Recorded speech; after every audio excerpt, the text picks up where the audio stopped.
የምትፈልጊውን ነገር ካገኘሽ በኋላ ኩላሊቱን አልሰጥም ብትይስ? አዝናለሁ። ለጊዜው እኔን ከማመን ውጪ ምንም አማራጭ የለሽም። ሰውዬ ስለምን ስጦታ ነው እያወራ ያለው? የውጭ በር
ሮቤል ቹቻን አሳገታት።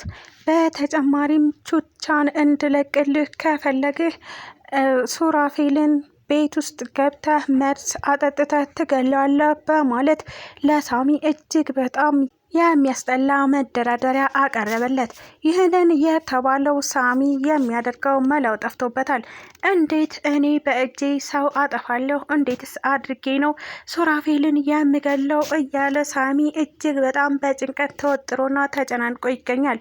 ቤዛም ይህንን የሳሚን ጭንቀት ስታይ ሳሚ ምን ሆንሃል ብላ ብትጠይቀውም ነገር ግን እሱ ምንም ነገር ለማስረዳትም ሆነ ለመናገር ፈቃደኛ አልሆነም። ምክንያቱም ስለነሱ ስለነበረ የተጨነቀው።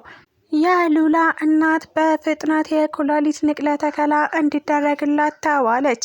እናም አሁን ላይ ሉላ የምታደርገው እጅግ በጣም መላው ጠፍቷታል። እናም በተደጋጋሚ እንድትረዳት ቲጂን እየጠየቀቻት ትገኛለች። ሰላም ሰላም፣ ውድና የተከበራችሁ ዩቲዩብ ቤተሰቦቼ እንዴት ናችሁ? ደህና ናችሁ ወይ? እኔ እግዚአብሔር ይመስገን በጣም ደህና ነኝ። እንኳን ወደ ቻናሌ በሰላም መጣችሁ እያልኩኝ ለዚህ ዩቲዩብ ቻናል አዲስ ከሆናችሁ ላይክ፣ ሼር፣ ሰብስክራይብ በማድረግ ቤተሰብ ሁኑ። እንዲሁም ደግሞ ሀሳብ አስተያየት ካላችሁ ኮሜንት ላይ አሳውቁኝ። ለዛሬው ደግሞ ቤዛ ፊልምን ክፍል 53ን ይዤላችሁ መጥቻለሁ። እስከ ቪዲዮ ፍጻሜ አብራችን ቆዩ። ቤዛንና ሱራፌልን ለማጥፋት ቆርጠው የተነሱት ቲጂና ሮቤል አሁን ደግሞ ሁለቱም በሌላ አቅጣጫ እየተጓዙ ይገኛሉ። እሱም እንግዲህ ሮቤል ሳሚን ተጠቅሞ ቲጂ ደግሞ ሉላን ተጠቅመው ሊያጠፏቸው እያሰቡ ይገኛሉ። ነገር ግን ሮቤል በተደጋጋሚ ቢሞክርም አልተሳካለትም። እናም አሁን ላይ ያደረገው ነገር ምንድን ነው? የሳሚን ፍቅረኛ ማለትም ቹቻን በማገት ሳሚ እዛ ቤት ገብተው ሁሉንም ነገር እንዲጨርስ እናም ደግሞ ቤዛንና ሱራፌልን እንዲያለያያቸው በተጨማሪም ሱራፌልን ወደማይመለሰው እንዲሸኘው ነበረ ለማድረግ የሞከረው። ይህንን የሰማው ሳሚም እንዴት አድርጌ በእጄ ሰው ይጠፋል? እንዴትስ አድርጌ ልገለው እችላለሁ? በፍጹም አላረገውም። ሮቤል እባክህ እነሱን ተውና እኔን ግደለኝ ነበረ መልሱ። ይህንን የሰማው ሮቤልም እሺ እንደዛ ከሆነ እንካ ይህንን መርዝ ጠጣና ሙት፣ ጠጣው አይን እያየህ ጠጣው በማለት ነበረ ለሳሚ መርዙን እንዲጠጣ የሰጠው። ነገር ግን ይህንን ማድረግ የከበደው ሳሚ እሺ በቃ አደርገዋለሁ፣ ለሱራፌል ይህንን መርዝ እሰጠዋለሁ፣ እናም ፍቅረኛዬን ትለቅልኛለህ፣ ከቤዛም ራስ ትወርዳለህ፣ ከዚህ በኋላ አጠገባችን በፍጹም አትደርስም ብሎ ነበረ በሀሳቡ የተስማማው። ሮቤልም እንግዲህ ለመጨረሻ ጊዜ ነው አድርግና ተገላገል ሲል ነበረ መልእክቱን እያስተላለፈው። እናም ሳሚ ይሄንን ለማድረግ ወደነ ቤዛ ቤት ጎራ አለ። እዛም ሄዶ እንግዲህ እጅግ በጣም እየተንቀጠቀጠ ይገኝ ነበረ። ሰው መግደል ምን ያክል ከባድ ነገር እንደሆነ ሁላችንም የምናውቀው ነው። ይህ የከበደው ሳሚ በፍጹም መወሰን አልችልም፣ ይህንን ነገር ማድረግ አልችልም በማለት ነበረ ሳያደርገው የቀረው። እናም ሮቤልን የፈለግከውን አድርግ፣ እባክህ ለፈጣሪ ብለህ እኛን ተወን፣ ካጠገባችን ራቅ፣ ቱቻንም ልቀቅልኝ፣ እኔ በፍጹም ማድረግ አልቻልኩኝም፣ እንዴት አድርጌ ልጨክን፣ እንዴትስ አድርጌ ላድርገው በማለት ነበረ ሮቤልን የተማጸነው።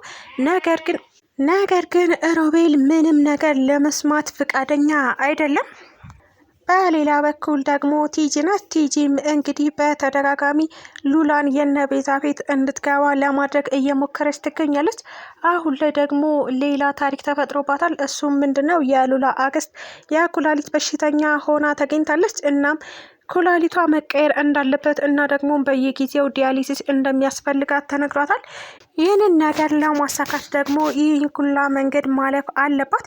ስለዚህ የዲያሊሲስ የሚደረግበትን ገንዘብ እየከፈለች እናም ደግሞ አክስትሽ የኩላሊት ንቅለ ተከላውን ታደርጋለች፣ ኩላሊቷንም የምሰጣት እኔ ሆናለሁ በማለት ነበረ ሉላን ለማሳመን እየሞከረች ያለችው። የተቸገረ ሰው ምንም ነገር ቢሆን ማመን ግዴታው ነው። ሉላም እንግዲህ አክስቷን ለማዳን ሁሉንም ነገር ተስማምታለች። የነቤዛን ቤት ገብታ የሱራፌል ሚስት ሆና ሁሉንም ገንዘብ በስማቸው አድርገው እሷም ደግሞ ሙሉ ገንዘቡን ለቲጂ በስሟ እንድታዞርላት እናም ቲጂ ደግሞ ለአክስቷ ኩላሊቷን እንደምትሰጥላት ተስማምተዋል ማለት ነው። በዚህ ሀሳብ ሉላም አማራጭ ስለሌላት በሁሉም ነገር ተስማምታለች። እንግዲህ ቲጂ ሀሳቧ ሙሉ በሙሉ ባይሳካላትም ነገር ግን አስባ የነበረው ነገር ምንድን ነው? ቤዛን ከዛ ቤት ማስወጣት አለባት። እናም ቤዛን አሳግታ ከዛ በኋላ ሉላን ለማስገባት ነው ያሰበችው። ሀሳብ ይሳካላት አይሳካላት ፈጣሪ ብቻ ነው የሚያውቀው። ነገር ግን እየሄደችበት ያለችው መንገድ እያዋጣት እንዳልሆነ እያየነው ነው። ምክንያቱም አሁን ላይ ቤዛና ሱራፌል አብረው ሆነዋል። እናም በፍቅር እየኖሩ ይገኛሉ። ስለዚህ ቤዛ ላይ ምንም ነገር እንዳይደርስ ሱራፌል ይጠብቃታል ብለን ተስፋ እናደርጋለን። ስለዚህ የቲጂ እቅድ ይከሽፍባታል ማለት ነው። ይህ እቅድ ከከሸፈ ደግሞ ቲጂ ሌላ እቅድ ማውጣት ይኖርባታል። ሮቤልም እንግዲህ ሳሚን ለማስፈራራት አሁን ላይ ቅንጅርቴ ያለበትን ህይወት ታውቃለህ ሆይ ሲል ነበረ የጠየቀው። ምንም አላቅም፣ አልገደልከውም እንዴ ቅንጅርቲ በህይወት አለ ብሎ ቢጠይቀውም አዎ አልገደልኩትም፣ እንዳይሞት እንዳይድን አድርጌ ነው የሬሳ ማድረቂያ የወጋሁት። እናም አይሞትም በጣም ስላልወጋሁት ማለትም በጥቂቱ ስለሆነ ብዛት ስለሌለው እንዳይሞት አግዞታል። ስለዚህ ቅንጅርቴ አልሞተም፣ ነገር ግን ማየት ትችላለህ በማለት ነበረ እንግዲህ የቅንጅርቴን ፎቶ ያሳየው። ይህንን እያየው ሳሚ የእሱ ስቃይ እጅግ በጣም ተሰምቶት እንዴት እንደዚህ ታረጋለህ? እንዴት እንደዚህ ሊሆን ይችላል ብሎ ቢጠይቀውም ያንተም ፍቅረኛ ማለትም የቹቻን መጨረሻ ሊሆን የሚችለው እንደዚህ ነው። እናም አንተ የምልህን ነገር የማታደርግ ከሆነ የእሷ ደግሞ የከፋ ይሆናል። ስለዚህ በቅንጅርቲ መማር ትችላለህ ብዬ ነው ይህንን እያሳየው በማለት ነበረ እንግዲህ እያስፈራራና እያስጠነቀቀ የነገረው። ነገር ግን ሳሚ ምንም ነገር ለማድረግ ፈቃደኛ አይደለም። ምክንያቱም ሰው መግደል ምን ያክል ከባድ እንደሆነ ያውቃል። እናም ይህን ነገር ከማድረግ እቆጠባለሁ፣ ምንም ነገር አላደርግም። ስለዚህ አንተ የፈለግከውን ማድረግ ትችላለህ ብሎ ቢለውም ነገር ግን ሮቤል ምንም ነገር ከማድረግ ወደኋላ አይልም። ምክንያቱም እጅግ በጣም ጨካኝ ሰው እንደሆነ እናውቃለን። ስለዚህ በጭካኔው መሰረት የቹቻን የጣት አሻራ ነበረ እንግዲህ ቆርጦ ለሳሚ የላከለት። ይህንን ያየው ሳሚም እጅግ በጣም አዝኖና ደንግጦ ይገኛል። እናም ደውሎ ሮቤል ምንድን ነው ያደረከው? አንተ ውሻ ምንድን ነው ያደረከው ብሎ ቢጮህበትም ነገር ግን ሮቤል ምንም ምላሽ ለመስጠት ፈቃደኛ አይደለም። እንግዲህ ካየነው እና ከሰማነው ነገር አንጻር ቆርጦ የላከለት የጣት ምስል የቹቻ ነው ብለን እናስባለን።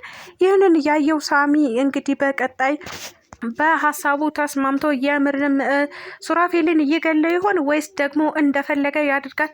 በፍጹም አያደርገውም፣ ይህ የሌላ ሰው ጣት ነው ብሎ ያምን ይሆን? እሱም በቀጣይ ቪዲዮ የምናየው ይሆናል። ስለተከታተላችሁኝ እጅግ አድርጌ አመሰግናለሁ። ለቻናሌ ደግሞ አዲስ ከሆናችሁ ላይክ፣ ሼር፣ ሰብስክራይብ በማድረግ ቤተሰብ ሁኑ።